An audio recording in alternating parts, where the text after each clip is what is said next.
बहुत समय पहले की बात है। एक घना और हरा भरा जंगल था जिसका नाम था हरियाली वन। इस जंगल में तरह तरह के जानवर रहते थे। हाथी, शेर, बंदर, खरगोश, हिरण और ढेर सारे पक्षी। लेकिन इस जंगल का सबसे खास पक्षी था मिट्ठू तोता। मिट्ठू सिर्फ एक आम तोता नहीं था, वह बहुत समझदार था, हर किसी की मदद करता और सबसे मीठी भाषा में बात करता। उसकी आवाज सुनते ही सारे जानवर खुश हो जाते थे। बच्चे तो उसकी कहानियों के दीवाने थे।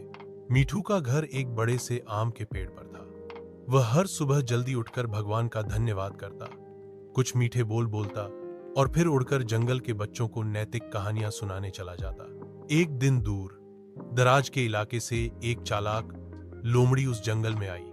उसका नाम था झप्पाटा। झप्पाटा को जंगल की शांतिपूर्ण और खुशहाल दुनिया देखकर हैरानी हुई। उसे विश्वास नहीं हो रहा था कि कोई जंगल इतना शांत और सुंदर भी हो सकता है। लेकिन झप्पाटा भूखी थी। वह 2 दिन से कुछ भी नहीं खा पाई थी। जैसे ही उसने मिट्ठू को पेड़ पर बैठा देखा, उसके दिमाग में एक योजना आई। अरे वाह, क्या हरे भरे पंख हैं इस तोते के, यह तो बड़ा स्वादिष्ट लगेगा, झप्पाटा ने मन में सोचा। लेकिन वह जानती थी कि ऐसे ही कूदकर वह मिट्ठू को नहीं पकड़ सकती। मिट्ठू बहुत तेज और चालाक था, तो उसने एक चालाक योजना बनाई। झप्पाटा धीरे धीरे आम के पेड़ के पास पहुंची जहां मिट्ठू बैठा गाना गा रहा था। चिरप चिरप चूं चूं, सबको बोलूं नमस्ते तू, झप्पाटा ने मुस्कुराते हुए कहा। अरे वाह, क्या आवाज है, लगता है कोई गायक पक्षी मिल गया है। तुम तो बहुत टैलेंटेड हो मिट्ठू, मिट्ठू ने कहा। धन्यवाद लोमड़ी जी, कैसे आना हुआ, झप्पाटा बोली। मैं तो बस जंगल में नई हूं, तुम्हारे बारे में बहुत सुना था, आज खुद सुनकर मजा आ गया।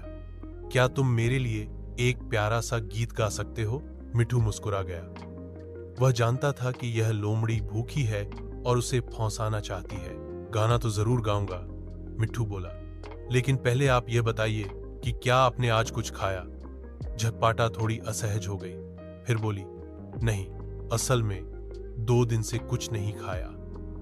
अगर तुम मेरे दोस्त बन जाओ तो शायद मैं भूखी ना रहूं। मिट्ठू समझ गया कि लोमड़ी की मीठी बातें असल में धोखे का जाल है। उसने एक योजना बनाई। वह बोला, आप सच में भूखी हैं तो मैं मदद कर सकता हूं। पास के बगीचे में बहुत सारे रसीले अमरूद हैं, चलिए मैं आपको वहां ले चलता हूं। झप्पाटा को थोड़ा संदेह हुआ, लेकिन भूख ज्यादा थी। वह मिट्ठू के पीछे पीछे चल पड़ी। मिट्ठू ने उड़ते हुए अपने दोस्तों को संकेत भेजा, बंदर, कछुआ, खरगोश और मोर को। जब मिट्ठू और झप्पाटा अमरूद के बगीचे में पहुंचे तो वहां सारे जानवर पहले से मौजूद थे। मिट्ठू ने सबको सारी बात बताई, कैसे लोमड़ी मीठी बातें करके उसे फंसाना चाहती थी। बंदर बोला, लोमड़ी जी, यह जंगल शांति का स्थान है, यहां कोई किसी को धोखा नहीं देता। अगर आप यहां रहना चाहती हैं तो आपको भी ईमानदारी से रहना होगा।